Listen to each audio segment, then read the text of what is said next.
เนาะเฮือนหลังนี้ก็จะเป็นเฮือนเอื้อยจุลี่เฮ็ดคือกันนี่กับหลังนั้นอ๋อตกพี่น้องแต่ว่าหลังนี้น่ะโปรดิฟายใหม่เบิดชวนคือกันพี่น้องก็ถือว่าแต่เก่าแต่มันบ่ได้งามแบบนี้นะพี่น้องมาบัดนี้แล้วมันงามคือเฮือนต่างประเทศแบบคือเฮือนคนรวยนี่นะเฮือนสวนเฮือนอย่างไปปานนั้นมาเบิ่งกันทางนี้เพิ่นเฮ็ดหยังอันนี้เอาสบายดีเด้อป้าแต๋วเด้อสบายดีเอาพากันเฮ็ดหยังอันนี้โอ้ยลูกชายไปหาไข่มดแดงหัน อ๋อแต่คืองามแท้นี่ขายจังได้อันนี้ จะไปขายเพิ่นว่าจักสิขายได้ป้าก็บ่จัก โลนะไหนอันนี้ถ้าเจ้าสั่งมาขายนี่ โลสองที่ทางออกเด้เนี่ยมันหลังประมาณนี้ยามันได้ลูก มันเปื้อนบ่ เพื่อนเนี่ย โอ้ คน ตั น่ะ ว มันก็คนตกเมื่อกี้นี่มันยังล้นมันอังมดเอามาใส่ขาน่ะ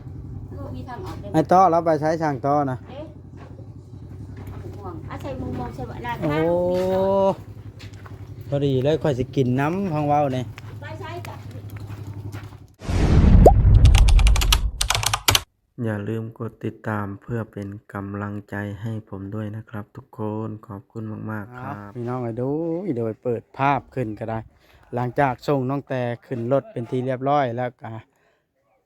แวะเวียนมาเยี่ยมป้าวอนพี่น้องไอ้เบาลิเพิ่นเขี่ยวให้พามาเพิ่นพามาแหน่เพิ่นเลยพาเพิ่นมาขี่รถจักรก็ฮอดเลยจอดรถไว้นั่นเลยมานี่มันแดดโอ้โธ่เอาทักทายสบายดีนะป้า สบายดีสบายดีโดดๆจังเห็นหน้าเนาะ เอาตัวเฮือนคืองามพี่ลึก ลืมแล้ว คืองามแฮงแท้นี่ งามแล้วว่าหน้าโอ้ยน่ะ มันบ่เป็นอันนี้มีฮอตเคาน์เตอร์ดังไพ่อีก บ่ทันได้แล้วก็รู้บ่ทันได้พอ อ๋อแต่มันก็โพดดอกอันนี้เฮือนข่อยยังบ่ได้มีแบบนี้ ขน้อยจนบ่อยากนอนพุ่นแหละ ยังก็เบื้องช่องแก๊สบอกว่าจะรักษามา ติดฮอตเคาน์เตอร์ดังไพ่ถือว่าบ่ธรรมดาเด้ออันนี้ เคยเห็นเพื่อนบอกเห็นเด้ เลยมาเฮ็ดว่า เพิ่นออกแบบบ่น่าโอ้ออกแบบ ทั้งลุงก็ไว้เป็นชามทานชามหยัง ในพื้นพันเป็นก้อนแล้วเอาพื้นหรือว่าขอบทานเด้ งามบอกวัดมาข้างเลขมันได้นี่ ปัดต่อคือดวงดีแท้บ่ฮะ บ่น่าอันมอดเฮาก็เห็น มื้อนี้เทกันเพื่อนนะเจ้าสิเบิ่งไหม ปอดตัวออกมาทางนี้ก็เทอันนี้แล้วบ่เดี๋ยวนี้ โดย แล้วปืนช่องชอบเพิ่นสิเทนะ โพดดอกเฮ็ดสะอาด อัน ธ นั้ รร น ม น่ะ ชาติ เจ้าเทพ ตา บ้านได้ ใหญ่กว้างขวางกระดักกระเดาะอันนี้ น่าจะขอบได้นั่นน่ะ นึกถึงหรูหราโพดปัดเตอเอ้าบ่ออดปัดให้ไผบาทนี่ ไอ้บอลิ ปัดเตอมาแล้วคว่ำกระโตกใส่กันแล้วบ่ออดเดี๋ยวนี้ เจ้าหน่อยลงมาแก้เป็นเจ้าหน่อยตก ฮะ กินได้ไหมกินได้ไหมนี่โมนี่ ตายแล้วป้าออดนี่เห็นกัน บ่ตายบ่ตาย นานทีแล้วมาให้กันโลด เยอะให้กันเพื่อนกันเนาะ อืม เพื่อนคนรวย ยอมรับว่าคือคนรวยแห่งเฮือนหลังนะมันอันสมบูรณ์ได้เฮ็ดให้สมบูรณ์เนาะ บ่น่าโอ้ออกแบบ หัวหน้าจูลี่จูลี่คุณเป็นคนออกแบบแท้ อืม จะเป็นผู้บอกค่อยเด้ เพราะว่า เป็นผู้บอกจ้ะเอาเพิ่นเฮ็ดแบบนั้น หลังนี้เอื้อยูรี่เป็นผู้เฮ็ดผู้สิ้นเลยบ่นี่ แม่นออกแบ เงิ บ นนะ ออกแบบพร้อม อืม แล้วกับเบาลี่เขาออกแบบนั้นช่วยกัน เขาจะจิต มันก็คักกันแล้ว แนวผู้ใหญ่เงินถึงเนาะ โดย กี่มือถึงก็ สีมือถึงประวอนหายป่วยทันที หายไปที่สับเกิดใหม่ อ้าวโตประวอนเฮ็ดหยังน่ะสูบยาบ่ธรรมดา เจ้กินเหล้า เป็นเช้าเหล้าแล้ว บ่ได้กินนี่ ว่าสิเช้าเหล้าบ่ เช้าแล้วเหล้า เคยบอกทางเพลงปล่อยผ่ายนะ เจ้าเรา อืมคักแห้งอหลีอันนี้ ให้ได้ถ้วย ดีใจนำพอลุงเพิ่นไปทางใดเดี๋ยวนี้ แต่ก็คือมีเรื่องแดงเบ็ดนี่มันหกมันผัก ลุงไปไหนลุงทำดี อันตาไทยคนไทยหาไปช้อนในตะปูให้กับสั่งนี่ อืมคือว่าได้ยิน แล้วแต่ของมันนานนะ ป้าแต่ว่าอันไอ้เทิดอยากได้จักเขาบ่กล้ามาเอาจักอยู่ในเฮือนนี่บ่ ทั้งเฮือน โอ้เอาออกมาไว้ให้เพิ่นเด้อ โดย ตัดหนาวะ แม่นเพิ่นสิจัก เลื่อนนี่แหละ ทั้งเฮือนมาเอาเราแหละบุกเขาน้อยบ่ได้ห่าง เออ แห้งขาดเจ้าของเขามาเอาอยู่ผมมาเอาจะเชื่อ ท่านรักษาอยู่ดอก แม่น เอาขอยสิบอกแล้วไอ้เทิดให้มาเอารถเนาะ เอาโลดเราคอยให้คอยเครียดลูกหลานบ่ มาน้ำใดก็เอาให้ยามนั้นเนาะ มายามใดก็มาเอาโลด คะแนนอย่ามาปลุกกันตี2ตี3ข้านลูกเอาให้แบบนั้นเนาะ อ่า หากให้น้อยแบกให้เขาน้อยบ่ได้แบกเพราะว่าเขาน้อยไปบ่ได้ บอกแล้วขึ้นเอาเองก็ได้กัน เอเอง สมมติว่า โลดบ่ได้ อานายบ่อยู่พอลุงบ่อยู่นะสมมุติอยู่เพราะว่าเดี๋ยวเรามาล่ะใช้แล้วขึ้นเอาเองก็ได้เนาะ โดย ดีอ่ะดีใจน้ำเด้อประวอนเด้อ โดย เอ้ามื้อนี้กินข้าวกับหยังแล้วมื้อนี้ กินข้าวกับแจ่วปลาทู แจ่วปลาทู โดย แจ่วปลานึ่งกันภาษาอังกฤษเขาจะเอิ้นว่าทูทีอ่า แจ่วปลาทูต้มแบบลาวโลด แซ่บบ่ ก็พอกินอยู่ คล้ายกว่าจ้ำแจ่วโหโลนเนาะ แม่ อืมเอาดีใจน้ำดีเช้าก็ได้ กินแบบนั้น ได้เฮือนงามกะประวอนน่ะดีใจหลาย โดย ๆเฮ็ดของครัวก็มีเคาน์เตอร์ดังไพ่นี่มันเหมาะเจาะเลย บุญบ่มีเจจุลี่เฮ็ดให้ก็บ่ได้สำนี้เพิ่นเอาหมดเอ้ย แม่นแหล้วดีใจน้ำบุญค่ำน้ำสู้อยู่ดีมีแห้ง โดย ป้าวอนเอ้ยเอ้าก็สิไปเบิ่งเฮือนป้าแต๋วก็เด้อ โดย เพราะว่าข่อยก็บ่ได้มาหลายมื้อแล้ว บ่ได้หลายมื้อเลยจนถึงหมดเดือน โอ้ยเว้าได้ก็ได้ เป็นเดือน มาอยู่ข่อยก็ได้ มาไกลเลย ก่อนปี เอ้าพี่น้องเอ้ย เฮาก็บ่ได้ค่อยเข้ามาเพราะว่าภารกิจเฮาสำเร็จแล้วเพราะว่าภารกิจเฮาน่ะเฮ็ดเฮือนหลังนี้เป็นสะพานบุญให้ทางเอื้อยจุลี่เพิ่นและเฮาเฮ็ดเรียบร้อยแล้วล่ะถือว่าบ่ได้ค่อยเข้ามาบัดนี้สมมุติว่ามื้อใดมื้อหนึงมีภารกิจเข้ามาอีกเฮาก็สิเข้ามาดูเพราะว่าบัดนี้เฮาบ่มีงานไปทางอื่นน่ะเด้พี่น้องเนาะเฮือนหลังนี้ก็สิเป็นเฮือนเอื้อยจุลี่เฮ็ดคือกันนี่กับหลังนั้นอ๋อตพี่น้องแต่ว่าหลังนี้น่ะโปรดิฟายใหม่เบิดส่วนคือกันพี่น้องเอ้ยก็ถือว่าแต่เก่าแต่มันบ่ได้งามแบบนี้นะพี่น้องเอ้ยมาบัดนี้แล้วมันงามคือเฮือนต่างประเทศ แบบคือเฮือนคนรวยนี่นะเฮือนสวนเฮือนหยังไปปานนั้นมาเบิ่งก่อนทางนี้เพิ่นเฮ็ดหยังอันนี้เอาสบายดีเด้อป้าแต๋วเด้อ สบายดี เอาพากันเฮ็ดหยังอันนี้ โอ้ยลูกชายไปหาไข่มดแดงหั่น อ๋อแต่คืองามแท้นี่ขายจังได้อันนี้ โอ้ยเขาจะเลือกขายเพิ่นว่าจักสิขายได้ก็ว่าก็บ่จัก โลนะไหนอันนี้ถ้าเจ้าสั่งมาขายนี่ โล2แสน โล200,000พ่อ โดย บ่ต่อ ก็ชื่อขีดหนึ่งชาวพัน มันงามแบบนี้ก็บ่ซื้ออยู่เนาะ โดยบ่ได้อยากได้แสนหนึ่งได้หรือบ่ บ่ธรรมดาเด้อเพิ่นนี่ก็หาเงินเก่งอะลินี่ ได้เป็นยังไง ทางไข่หมดแดงก็ได้เอาเสียงไฟเฮ็ดหยังตำบึ้มๆบ่ำๆเทิง มัน นี่ ยุยตำมันแก้วหั่นแหละ เบิ่งไปเบิ่งก่อนเด้อ โดย ทักทายเบิ่งกันคือเสียงโคกดังสนั่นปั้นพื้นแท้น่ะเอ้าลูกสาวป้าแต๋วมาจิมามื้อนี้ สบายดี ไปเฮ็ดหน้าข่าวไปล่อยแท้นี่ มาหลายเบิ่งแล้ว มาหลายมื้อแล้ว เออ อ๋อเป็นได้คือมาหลายมื้อ เฮาบ่สบายเฮาออกมานอน อืม เฮาไข่ เป็นไข้บ่ แม่นขาเป็นนัวได้นี่เป็นนัวหมดไปซื้อเป็นนัว เป็นหัวหมด แม่น อ้าวบ่โทรบอกข่อยซื้อเข้ามาให้เป็นนี่ข่อยเข้ามาอยู่ก็ได้ โอ้ยมันก็เห็นหนาจะเนาะเขาไอ้ไหนหลานจะซื้อ ต้มหยังอันนี้ใช่ไหม อ้ายเขาไปแม่น ต้มหมักนี้ไว้ซุปอันนี้ไปไข่ละยุดงานบ่ แม่น ใครแน่แล้ว ใครแน่แล้วมื้ออื่นเฮาก็ไปเรียกเลย โอ้ สบาย ไข่หยังเราไข่ใจบ่หรือไข่ห่างกา ไข่ ย ห่างใกล้นี่แหละบ่ได้ไข่ใจแล้ว เห็นว่า ยศสี่หามือเลยออกมาเนาะ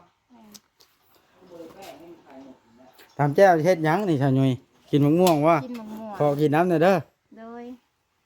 ข่อยก็อยากชมพอดีแล้วนี่ กินก็กิน กินเผ็ดแบบนี้เลยบ่ บ่ได้เผ็ดดอกกับบ่เผ็ดอันยังใส่เป็นนัวใส่น้ำตาล นี่ได้อย่าใส่มันไหมน้ำตาลมันสิบ่ส้มนะ มันจึงแซ่บ อืมเคยใส่น้ำตาลบ่ แม่น ปัดแต่เฮือนบาดนี่งามแล้วบาดนี่สีแดงกับสีดำตัวใดถูกใจกว่ากันครับนี่ สีดำนี่แหละ สีดำถูกใจกว่าตอนนั้นเนาะ แม่น ตอนนั้นอุกบ่ตอนน่ะ กับบ่อุกดอกเป็นให้ใส่ทุกสีได้ก็ใส่แต่ว่าสีดำนี่แหละมันงาม โอ้ เอาสีแดงเฮาแน่มาเฮ็ดเป็นสีแดง นี่ได้ อันนี้สีดำนี่ไข่เนี่ยมันแบบเรียบๆนะ อืมอืมนี่สาวยุ้ยลูกสาวป้าแต๋วอืมแล้วนี่เขาเมื่อทำงานเนาะ ตัดมือแล้วตัดลายมืออย่าเพิ่นให้ออก เพิ่นให้ออกแห่งตกงานได้นี่เนาะ แม่น กูมื้อนี่ขออนุญาตถามหน่อยเด้อน้อยหนึงเพิ่นให้เงินเดือนหนึงเท่าไหร่แล้วซุมื้อนี่ 2,800,000บัดนี้มันสิมีเงินแรงงานกะที่1ฮอดที่15เพิ่นออกอีกหั้นนะเงินแรงงานแบบคายแบบคายน้ำทุกๆมื้อหั้นนะแล้วก็สิไล่เป็นเงินแรงงานเงินเดือนไตโตหา2,800,000 โอ้ เดี๋ยวนี้หาเพิ่นขึ้นให้แล้ว ฟันข่อยแหน่800,000 เดี๋ยวนี้แฮงน้ำมันแพงเนาะ น้ำมันแพงแฮงเมียอุกอยู่ไปใส่มาใส่ก็อุกอยู่ ลิตรหนึ่งอัน36แหละ ลิตรหนึ่งตั้ง30พันเงินอัน100,000 200,000เติมน้ำมันไปบ่ได้เพราะว่า ใส่น้ำมันไปเฮ็ดเวียกแต่ละมื้อนะมันบ่ได้หยัง ก่อยเข้าห่มกันเด้อก่อยฮ้อนเดี๋ยวนี้นะ ข้าวนะแม่ ก็ไปนั่งทากินชมน้ำชาวยุยกันเลยแล้วตามแจ้วแล้ว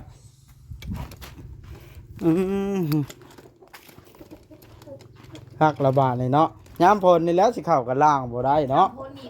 มันบ่มีทางออกเด้นี่มันหลังบ้านนี่ยามันนี่ลูกเอ้ย มันเปื้อนบ่ เพื่อนเลย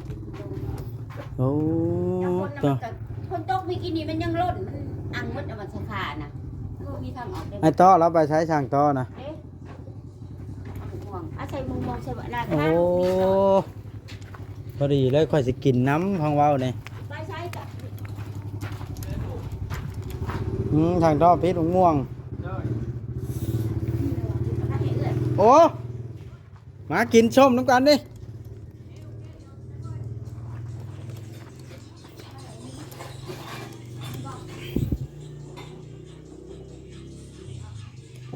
หักระบาดนี่เนาะป้าแตวเนาะ โดยหักแล้วเต็มใจ โอ้เอ้ยจุลี่เพิ่นบ่เฮ็ดให้สมบูรณ์บ่ให้ได้ฟื้นเพราะบ่ให้มันเปื้อน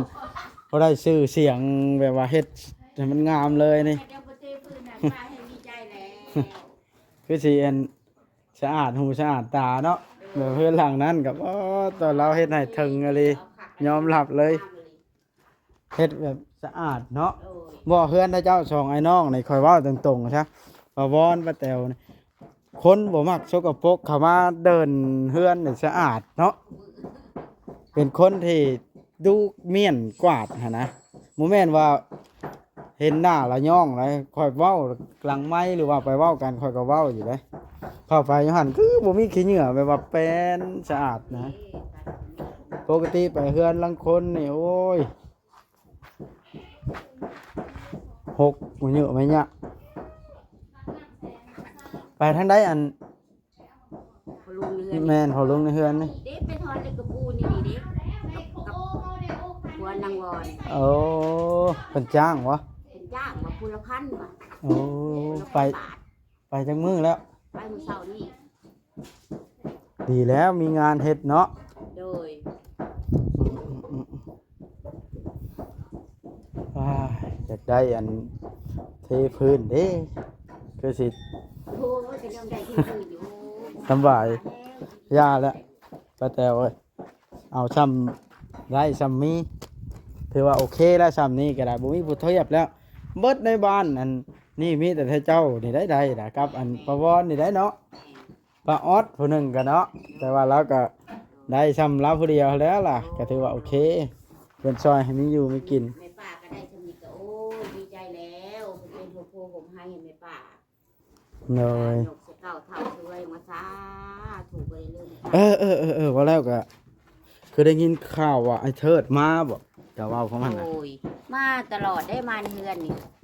มากินข้าวกินน้ำเมื่อวานนี่ก็กินข้าว เพิ่นว่าอยากได้จักบ่เพิ่นว่า เพิ่นเลยว่าเจ้าเอาจักให้เฮานึกว่าแม่ป้าเลยว่าจักหันเพิ่น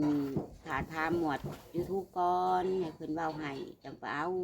เจ้าคือบ่ไปเอาโลดบ่ว่าบ่ไปว่ะ โอ้ยก็เอารุ่นแหล้วจักตัวเองเนาะสิท่าทาง YouTube เฮ็ดเสียงเนาะ และอันวันนี้แหละเพิ่นว่าเพิ่นบ่ไปเพิ่นว่าโอ้สวยมักยมเพิ่นว่าเพิ่นบ่อยากไปเพิ่นว่าเพิ่นบ่อยากไปแล้วให้ป้านี่แหละไปถามให้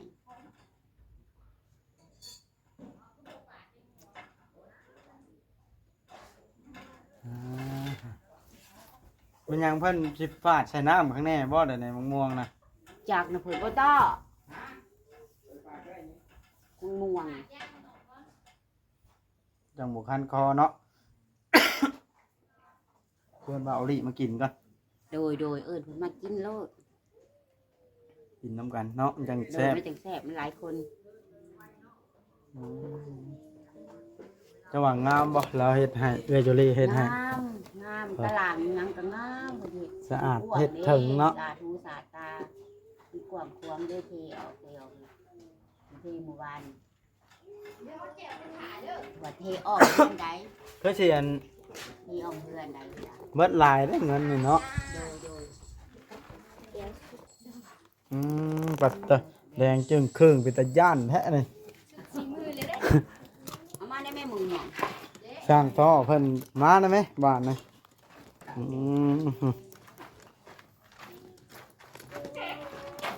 มึงยมได้ชมว่าน่ะคือเห็นเกินจ้ะ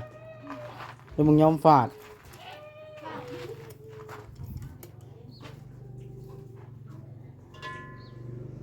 เอามาได้แม่มันดิ ฮะแห่งต่อเลยว่าเอากินเลยไหมจะอยู่อีกก็ได้ กินได้ไหมนี่ มันสุก กินส้มบ่กินบ่ส้มให้ได้ที่เป็นกินช่างต่อกินแล้ว มาได้แม่ มาโอ้มากินส้มกัน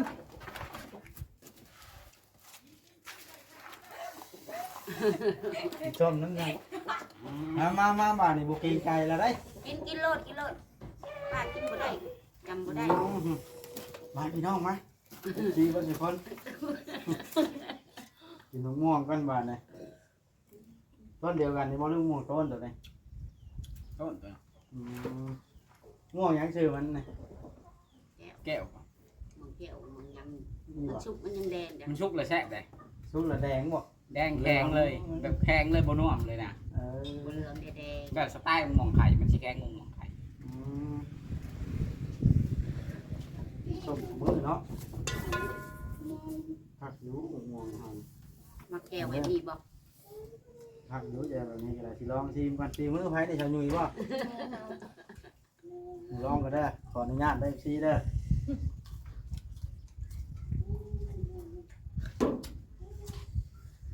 เผ็ดเผ็ด น้ำได้ลูกเตรียมเอาน้ ว่าน้ำก็มี ำกินใช่บ่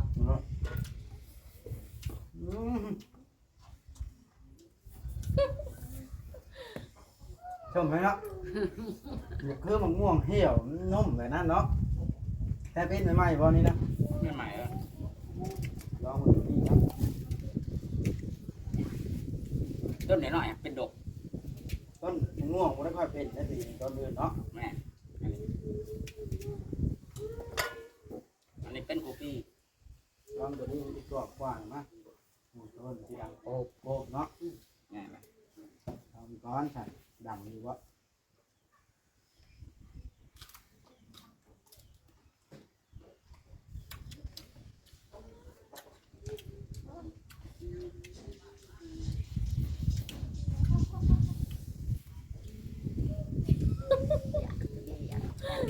มันเป็นเผ็ดหนึ่งแก้วนะ เฮ็ดบ่ เผ็ดไหม เขาให้กินเผ็ดบ่ได้อยู่ ทั้งนี้กินหมักเป็นเผ็ดอ่ะ มันต่างเผ็ดเนาะ แกงหน่อไม้นึง กินจนว่าอยากได้ ตำหู มาพี่น้องเลย กินส้มก่อน ขับได้เลยขับเมื่อเลยบ่ได้เมื่อยันบ่ได้ไปแบบเรียกกาแฟแรงจิตปัดแรงจิตปัด แก่เลยเนาะเดี๋ยวเอาแก่เลย โอเคแล้วยอมหักหม้อนี่ส้มไปนี่เนาะเนื้อมนุษย์เลยนะ มันสุกมันกินผัก ส้ม แก แห้ง ห่วงมันเนี่ยมันเป็นแต่ หมักหมูมันก็ผสม เขาเอิ้นกินสม ห่อนทองว่า เพื่อนเดี๋ยวเพื่อนไปหมดลังเลยเนี่ย เพื่อนนั้นมื้อนั้นเมื่อวานมื้อซื่นนี่คือลงบาทเดียวเลย อ้าวไปว่าเขามั่งเขาไม่มั้ง บ่ได้มันลงได้ มือ ไม่ ล ได้ งหมดลังเลย มันลมธรรมดาหนึ่งนะลม คือลงว่ะ เล่าเลย เขา สั่ ยัง ง ปิดนะแม่บ้าลอยหาด สร้างเฮ็ดบ่ว่าในทาง แม่ แต่ว่าแบบ แล้วกับบ่หาที่สอบอีกวันนี้เศร้าอยากเฮ็ดเลย มันมีบอลบ่เที่ยงแหละฮะ เศร้าและเศร้าเขาเจ้าเทง ปุ๊กขึ้นเรียบร้อยคอยไปว่าสิแล้วเอาเขาลื่นเรื่องหลังใน จนจะแล้วล่ะจากแล้วแล้วไม่ได้แอมผ่า ลงยังมือแล้ว ลงเมื่อคืนนี่เด้ คือบ้านนี่ คืนวานนี่ ตลาด ลงเมื่อคืนเลย ทวงมาบัดเนี่ยตลาดมาเลยเด้อวันนี้คือคนกินน้อยนะ ตะวันจะกินยังลูกมาแม่ กินเยอะอันนี้ เด้อมาเด้ออันใหญ่อยู่นี่ นี่พี่น้องขนมพวงมาโอเคพี่น้องคลิปนี้จบทำนี้ก่อนกินส้มกันเด้อบัดเนี่ย